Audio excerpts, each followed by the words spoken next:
Ratusan masyarakat menggeruduk kantor KPU Kota Medan, Sumatera Utara. Mereka mendesak agar KPU Kota Medan menggelar pemungutan suara ulang karena pada saat pencoblosan banyak TPS yang terendam banjir. Mau jadi apa?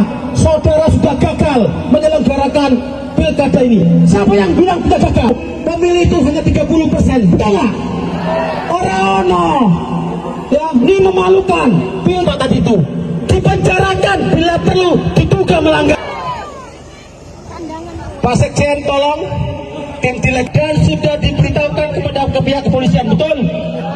Pihak kepolisian berkewajiban, betul?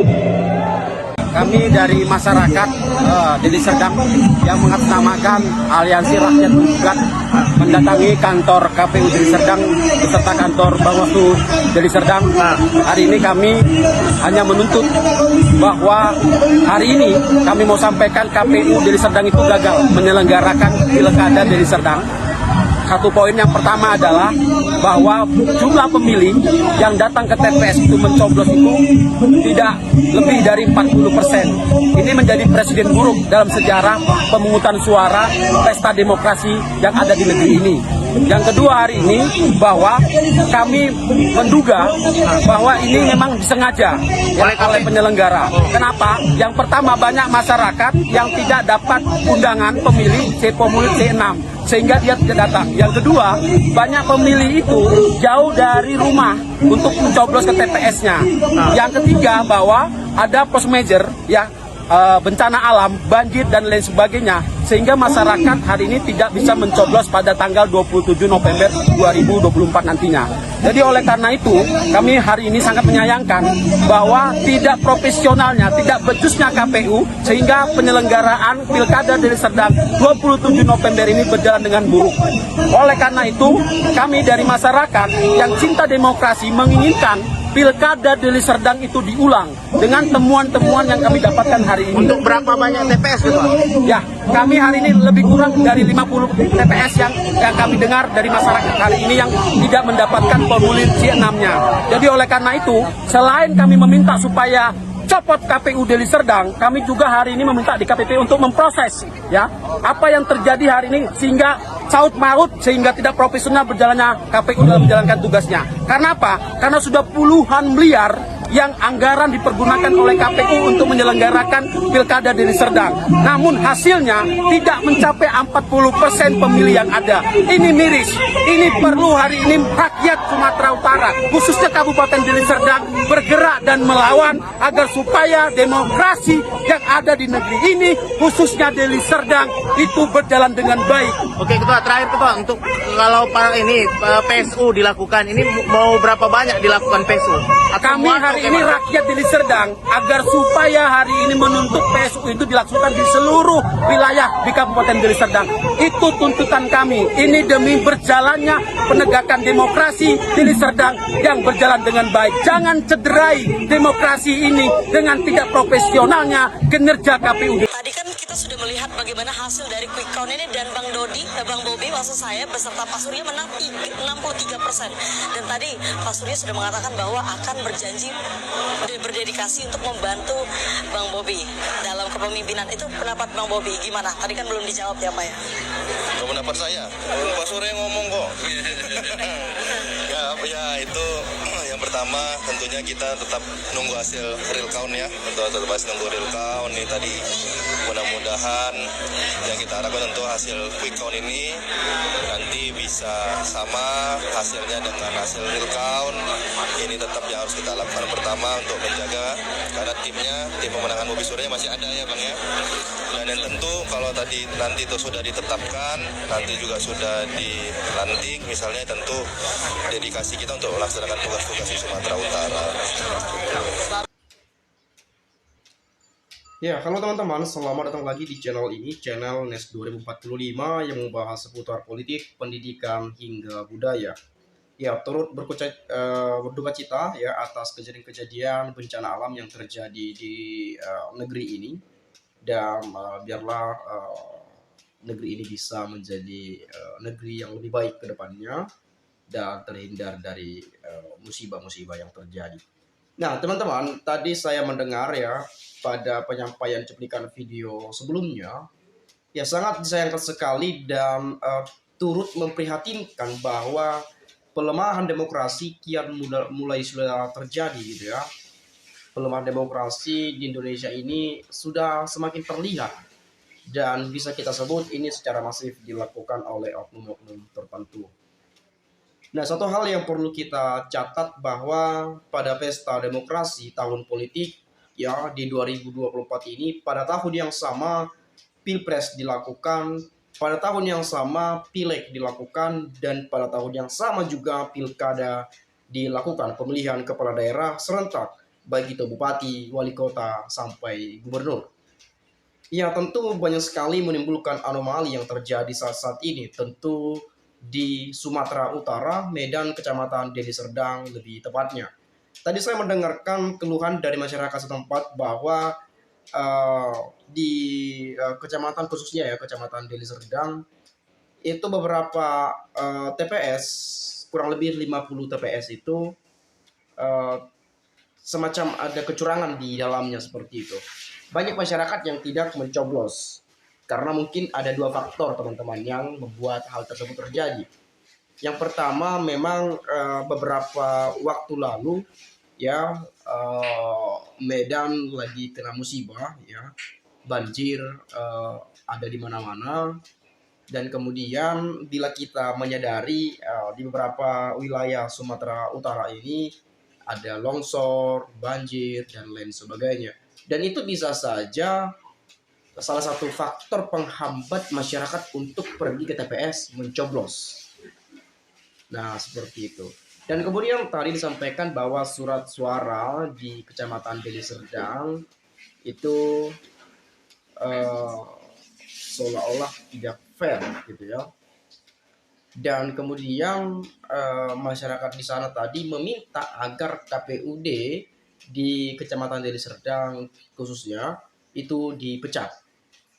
Nah, jadi kalau kita melihat memang perolehan hasil suara pilkada, pemilihan gubernur dan pemilihan wakil gubernur di Sumatera Utara dimenangkan oleh Bobi Nasution ya, yang melawan Edi Rahmayadi, yang dimana memang Bobi menang gitu ya, angka yang sangat jauh berbeda.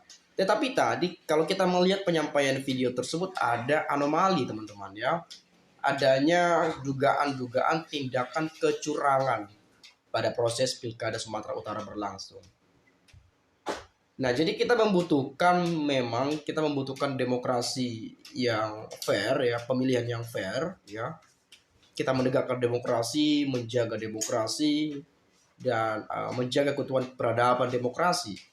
Artinya kalau kita melihat pada wilayah kita ini teman-teman, di negara Indonesia, tentu di seluruh provinsi yang ada dimanapun itu, kita menyadari bahwa negara ini kan negara yang berdemokrasi.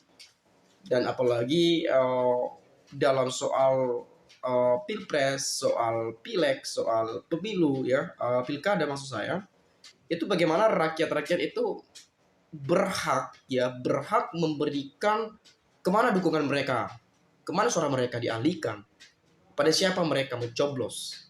Itu masyarakat berhak untuk menentukan siapa pemimpin yang mereka inginkan.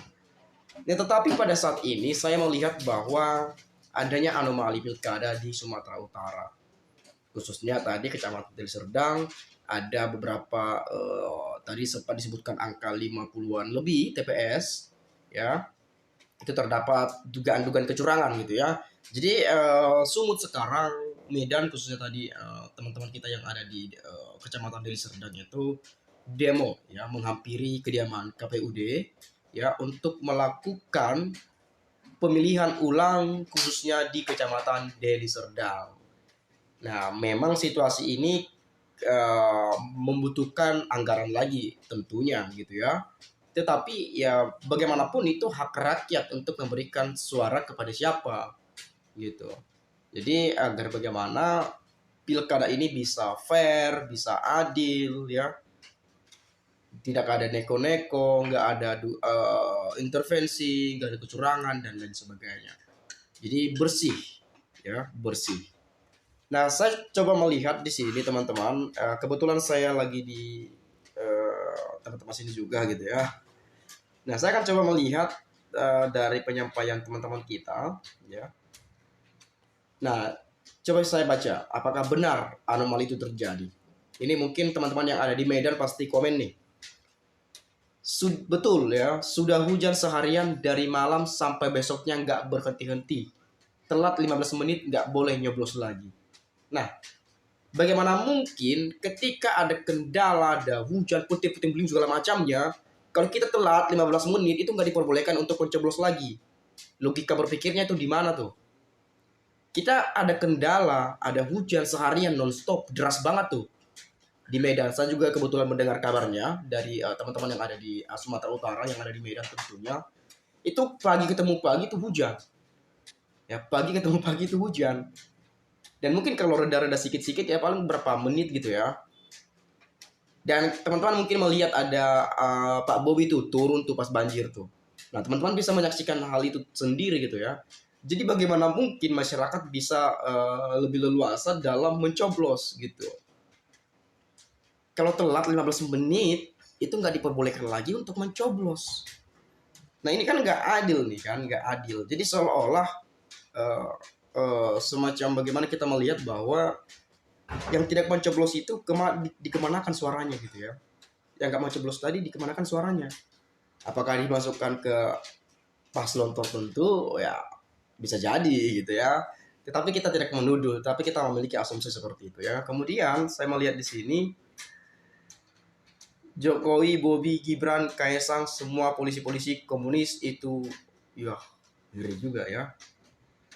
Saya agak ngeri bacanya ya, ngeri sedap. Kemudian kalau dukungan Partai Coklat kalah ada aja masalah. Nah ini nih, kalau dukungan Partai Coklat kalah ada aja masalah. Ya Parcok juga sekarang itu ya, Partai Coklat katanya terlibat ya dalam pilkada ini ya. Partai Coklat dalam artian di sini mungkin aparat kepolisian teman-teman ya. Karena hanya baju mereka yang coklat tuh.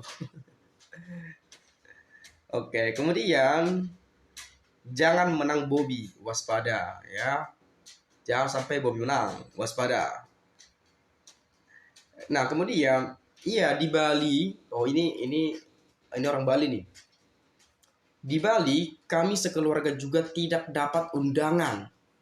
Saya langsung datangi siang-siang untuk nyoblos, ternyata bisa. Mengapa panitia lalai? Nah, jadi ada beberapa orang yang tidak menerima surat undangan untuk mencoblos ke TPS. Nah, undangannya dikemanain? Hak-hak suara orang itu dikemanain? Nah, itu dasarnya tuh ya, itu permasalahan yang pertama. Dan kemudian kalau tidak ada undangan dan orang tersebut tidak pergi ke TPS, apakah suara tersebut dimasukkan atau dihanguskan? Nah, itu perlu juga sebagai pertanyaan penting menurut saya. Nah, kemudian teman-teman, kalau saya lihat coba di sini, udah jadi kebiasaan si Mulyono curang mah, ya itu terserah dia sih. Tetapi kalau memang benar terbukti, masyarakat banyak yang berharap bahwa untuk adili Jokowi gitu ya. Karena banyak dugaan-dugaan sumber atau aktor dari permasalahan ini adalah Pak Jokowi. Ya, itu masyarakat banyak yang meminta untuk Jokowi diperiksa dan sekaligus diadili. Kemudian Pilkada Jateng, Jatim, Sumut harus diulang. Nah, ini ada nih dari Jateng juga nih. Jateng, Jatim, Sumut. Nah, 3 provinsi besar di Indonesia. Rakyat ditipu dengan sembako amplop untuk hidup sesaat, tapi menderita 5 tahun, sadarlah rakyat. Nah, ini sering saya sampaikan bahwa teman-teman ya, ini perlu kita evaluasi kembali bahwa bansos itu memang kita butuh gitu ya, apalagi berbicara soal beras, soal minyak goreng ya, gula atau apapun itu yang bersifat kebutuhan pokok, memang itu sangat-sangat kita butuhkan ya, apalagi teman-teman atau masyarakat-masyarakat di suatu daerah yang memang kategori sangat-sangat membutuhkan hal itu. Nah, tetapi ini sebetulnya bukan salah dari masyarakat itu ya. Kita tidak bisa menyalahkan rakyat yang menerima karena bagaimanapun mereka butuh. Tetapi salahkan orang-orang yang memberikan. Itu artinya mereka memanfaatkan di mana kondisi masyarakat itu lagi-lagi butuhnya. Mereka memanfaatkan untuk seperti nyogok tuh pakai bansos. Nah, bagaimanapun masyarakat ketika sudah diberikan bansos, diberikan amplop contohnya, mereka tidak akan tega. Tidak akan setega itu ketika mereka tidak memilih orang yang didukung oleh si pemberi bansos. Ya, ya sebetulnya kalau kita, saya sebetulnya nggak mau menyebutkan daerah ini, tetapi saya pribadi berpengalaman bahwa semakin banyak serangan pajarnya itu semakin dipilih tuh orang-orangnya tuh. Nah, itu logika berpikirnya. Itu ada beberapa daerah yang saya lihat ya, calon-calon bupati memang ya kelas-kelas di bawah wali kota gitu ya, bupati, dan kemudian saya melihat bahwa ketika serangan fajarnya lebih banyak, lebih besar, maka masyarakat akan memilih dia tuh. Nah, itu yang saya lihat ya, karena bagaimanapun masyarakat itu butuh amplop tuh, butuh uang, butuh bansos. Jadi jangan salahkan masyarakat yang menerima gitu ya, tapi salahkan yang memberikan. Dan bisa saya mengklaim bahwa potensi korupsinya paling besar itu orang-orang yang memberikan amplop pada saat mencalonkan, memberikan bansos pada saat mencalonkan. Itu potensi korupsinya tuh paling besar tuh, karena modalnya banyak banget yang keluar. Itu konsep logika berpikir ya. Tapi terlepas daripada orang itu mau sedekah, ya mungkin karena beliau punya rezeki yang lebih, jadi sifatnya sedekah gitu ya. Tapi kalau jalur-jalur politik semacam ini, ya kita logika saja gitu ya. Logika saja. Teman-teman pasti tahulah seperti apa cara logika berpikirnya ya. Dan kemudian ya, di sini saya coba lihat bahwa tidak mencapai 50% pemilih. Jumlah pemilih yang terdaftar sebaiknya diulang saja pemilihannya. Jadi tidak sampai ya, nggak mencapai nih 50% pemilih. Padahal yang kita lihat suara Bobi Surya itu 62 kalau nggak salah ya. Ya 62, ya kurang lebih 60 lebih lah gitu perolehan suaranya. Padahal yang saya lihat di sini tidak mencapai 50%. Nah, jadi ini ada apa nih dibalikin semua nih? Nah, apalagi kejadian banjir, hujan, ya masyarakat ya pasti ya banyak yang nggak bisa mencoblos karena kendala hujan. Siapa tuh yang mau nyoblos hujan deras banget gitu ya? Guntur-guntur apa segala macamnya itu petir-petir datang. Ya, saya juga nggak mau lah. Bahaya di jalan gitu ya. Jadi sebetulnya bisa saja diulang, tetapi ya itu dia tadi ya. Itu dipertimbangkan oleh negara karena pasti mengeluarkan biaya lagi. Tetapi kalau kita melihat agar demokrasi ini berjalan dengan baik, ya bagaimana buat gitu ya, ya harus diulang. Dan kemudian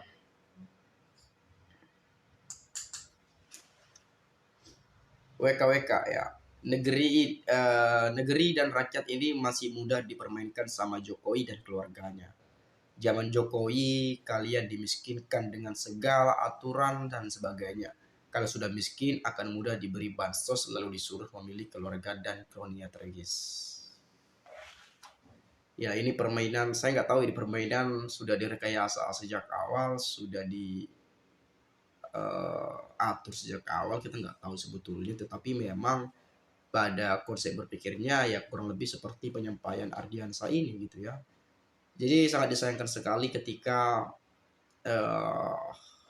sebetulnya saja itu sama saja merendahkan rakyat gitu ya. Ngasih bansos seperti itu sebetulnya sama saja merendahkan rakyat sebetulnya. Ya memang baik untuk bersedekah tadi atau untuk memberikan bansos karena bagaimanapun masyarakat bertanggung jawab memelihara fakir miskin gitu. Tetapi apakah negara ini tidak mampu untuk menciptakan lapangan kerja kepada mereka-mereka gitu, agar mereka bisa kerja, nyari uang sendiri, beli beras sendiri, dan tidak harus dikasihani, tanpa harus dikasihani oleh negara dan negara memberikan bansos. Ini saya agak gitu ya, tapi sebetulnya saya nggak sanggup untuk bahas ini ya teman-teman, nanti bisa sampaikan saja karena saya melihat kejadian-kejadian dan situasi di negeri ini sangat sayang sekali ketika banyak sekali perut-perut yang lapar ya, yang kaya semakin kaya, yang miskin semakin miskin. Ini sangat disayangkan sekali sekelas negara besar seperti Indonesia ya. Dan kalau kita melihat juga di Indonesia katanya negara hukum nih, tetapi yang saya lihat pada kenyataan dan realitanya itu hukum itu tumpul ke atas tetapi tajam ke bawah. Itu miris sekali ya, miris sekali hati mendengarkan ketika kita melihat masyarakat karena mungkin mencuri kulit manis, ubi, karena memang benar-benar membutuhkan dan perut yang kelaparan gitu ya, itu masih sanggup tuh, ada yang kena pidana lah, ada yang kena inilah, kena denda lah, dan lain-lain. Sedangkan koruptor-koruptor di atas sana pun ya kadang-kadang sulit sekali untuk diungkapkan. Ini bobroknya negeri ini ya. Jadi kita berharap kepada pemerintah yang baru, kepada presiden yang baru, bagaimana bisa menuntaskan hal ini dan bersih-bersih ya, bersih-bersih. Dan bagaimana membenahi, mengevaluasi guna untuk memajukan bangsa ini. Dan jangan sampai Indonesia emas tahun 2045 berubah menjadi Indonesia cemas. Itu yang harus kita perhatikan ke depan. Ya semoga pemerintahan baru ini bisa lebih leluasa dalam melihat situasi-situasi yang terjadi di bangsanya sendiri. Ya jangan terlalu sibuk lah memikirkan negara-negara lain. Lebih fokuskan pejabat ini untuk memikirkan rakyatnya. Jangan terlalu sibuk mikirin ini segala macamnya, tapi rakyatnya nggak diurusi gitu ya. Itu saja sih menurut saya sedikit agak keras pesan ini ya. Mudah-mudahan ini didengarkan sebagai perwakilan dari seluruh suara rakyat Indonesia. Itu saja mungkin teman-teman ya, ini sudah panjang banget ya. Silakan nanti juga teman-teman memberikan komentar di video ini saja agar nanti kita sama-sama bisa bertukar pikiran antar satu dengan yang lain melalui komentar pada video ini. Itu saja, terima kasih sekali lagi saya ucapkan salam inspirasi, salam NKRI, harga mati.